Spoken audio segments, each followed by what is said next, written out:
All right, ladies and gentlemen, hello and welcome back from the LG offices in New York City. Hopefully you're having a great morning, afternoon, evening, day, wherever you live. I don't know. I'm not gonna make any guesses, but you're watching Axiom versus Western Wolves. Western Wolves is currently up 2-0.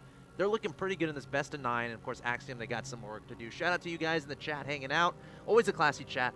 Twitch.tv/MLGSC2, MajorLeagueGaming.com, YouTube.com/official MLGSC2. I got ya, Stiltberga, Sing Has Song, Yves Lorento, Little Big Ear, Red Elephant, Rojack88, Thrower, I see you.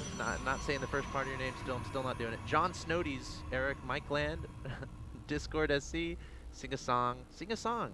Oh, that's a nice name. Davey 3000, Space Ghost 98, Hortonius, Rojack 88, Eric, Everest the Zerg Bug. You guys are awesome. Thanks for hanging out with us in the chat. And welcome back to Axiom versus Western Wolves, where Axiom, they have to figure some stuff out because it's not, I mean, they're 0-2 right now. And of course, the man who's put Western Wolves ahead, he's in the bottom right-hand location. He is San. Looking very San-stoppable right now, opening up standard Protoss opening here. We'll see how he develops. Axiom down 0-2, the man they hope to bring them back. He is Crank.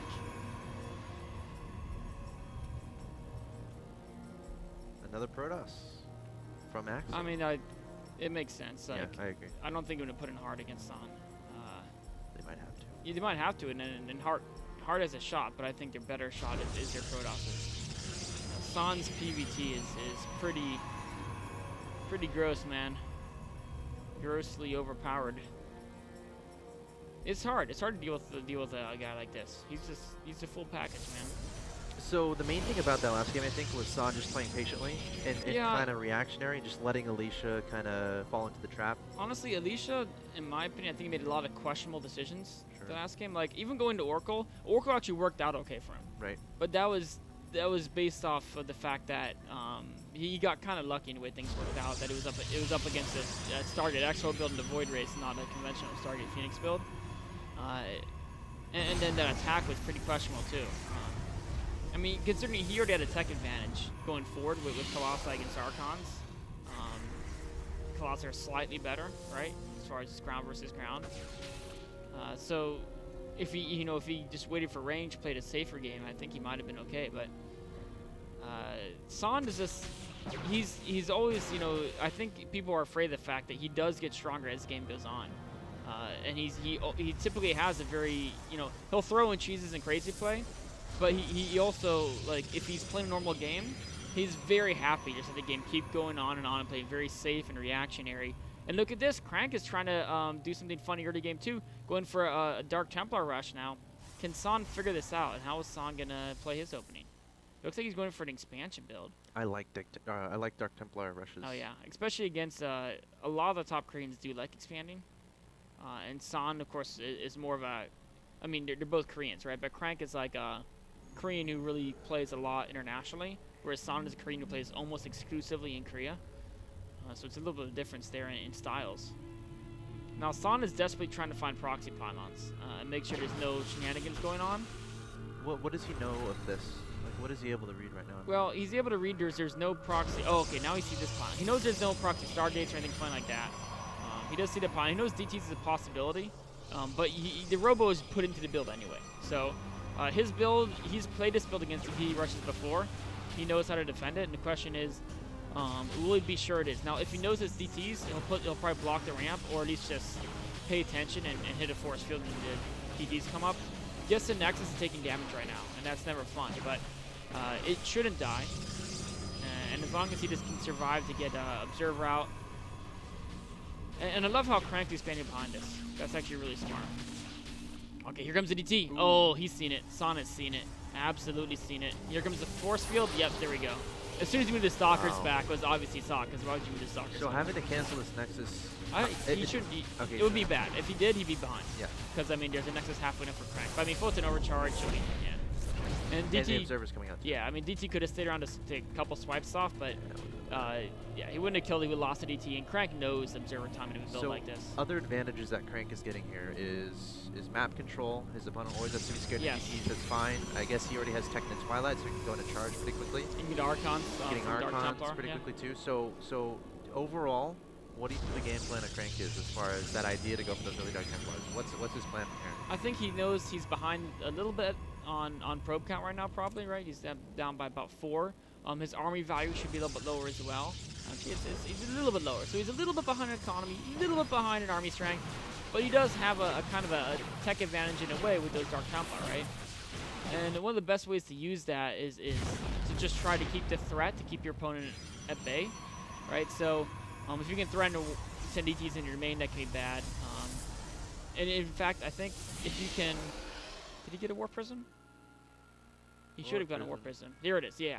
The main reason to get this Warp Prism, yes, it's nice to harass, and maybe you can do some good damage. You're sending this Hallucination Phoenix, but San knows this possibility. He's defending this.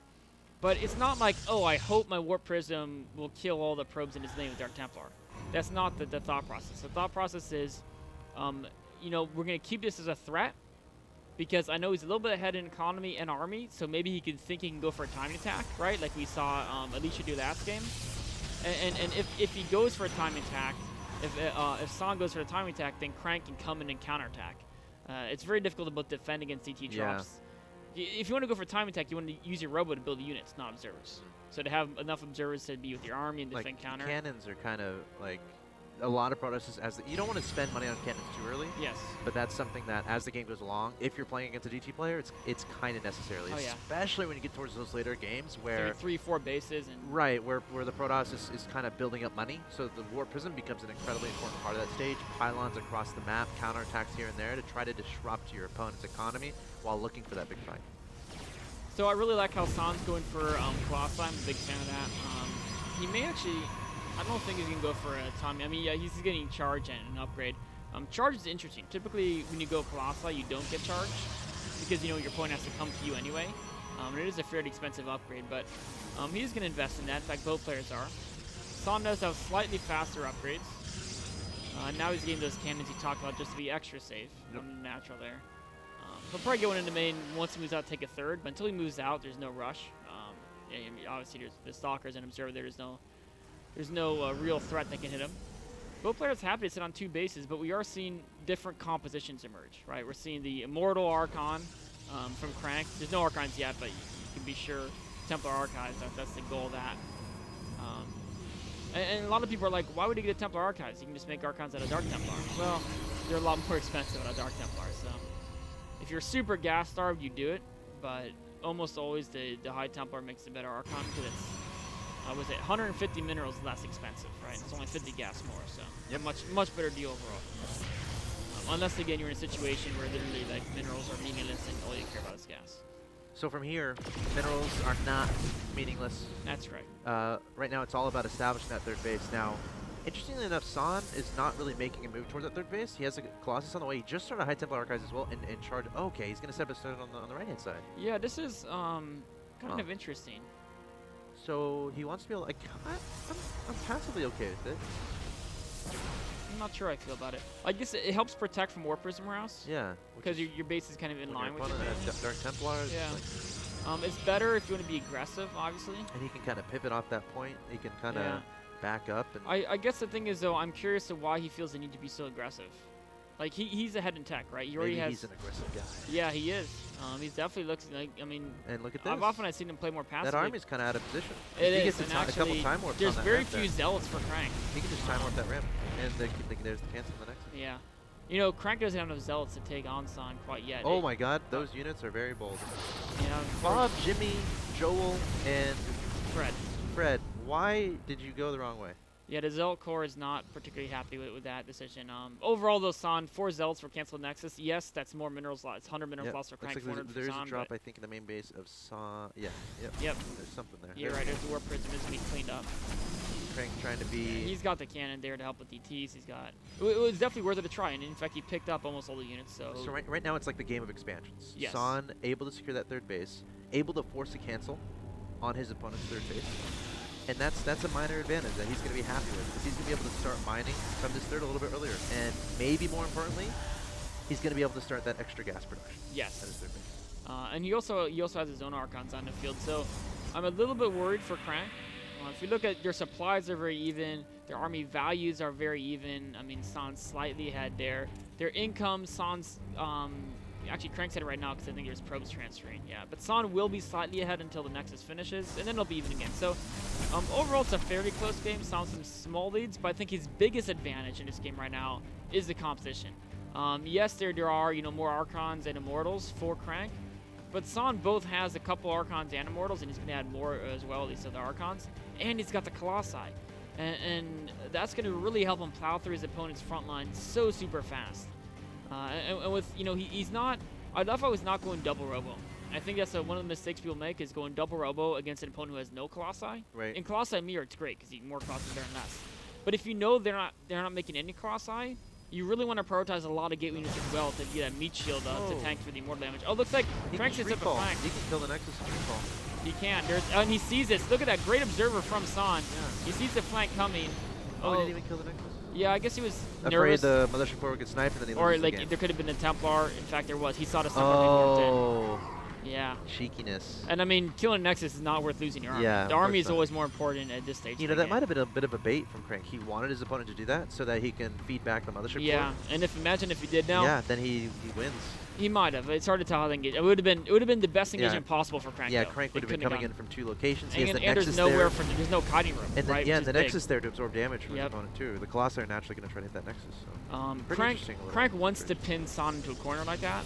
Yep. Son wants it to be like a linear fight where he can always kite Colossi back. The time warp. 2 time warps going down, one from either player. Looks like Crank is trying to spread out. He's trying to get a concave, but the 4 Colossi to get a lot of damage done. And look at this, Crank is kind of cornered in. The force field's going down here. The Zealot's getting a lot of good damage done. Are the Colossi going to be enough? Crank trying to drop some Zealots on top of the Colossi of Son. That's a little bit fancy. Son is going to start kiting backward, and that is a lot of Immortals. But here's some more gateway supplementation. The Zealots are so important in this composition. They're there to absorb the damage from those Immortals, keep those Colossi alive, and Son is going to be super happy with how this is going. Oh yeah, I mean any line fight, the Colossi player is always going to be favored. If their front line starts going down, they can stutter step backwards to the Colossi. Going straight for the Immortals actually. He's going for the kill here, and that's it. GG, Son outplaying everyone today. Beautifully. I mean, Son is just a monster there. Yeah, he's an absolute monster. I love, like you said, like Crank for like he can kill Nexus and recall. And that's what everyone thinks in their head, right? Son has observer following army. He's like, I can do it. And then Crank's like, he's gonna think he can do this. I mean, feedback to Mothership Core. I have High Templar. But Son, even one step ahead of that. Yeah. Solid Templar like coming. Recall immediately. Yeah. These guys, they are such high level. You never know what really is going through their mind. But that was a pretty cool game. That was a really exciting PvP. Yeah. A lot of cool things we could read from that. But overall, Son is he's unstoppable right now. Oh yeah. He's I don't know. Hard is going to come out next, obviously. Yes, and then they can revive anyone, I think. Yeah. So Hard will probably come out next, and then they can revive anyone. So guys, to kind of catch you up on what's going on. Axiom is currently down 0-3 to Western Wolves. Son taking out Alicia, taking out Crank, and taking out who was the first Axiom player he played was Ryung. Ryung, yeah, of course. Ryung, Alicia, and Crank already down to Son. Hard is probably going to be coming up next. So guys, we still got plenty of awesome StarCraft 2 coming your way from the Acer TeamStory Cup. Do not go anywhere. The next match between Western Wolves and Axiom coming up.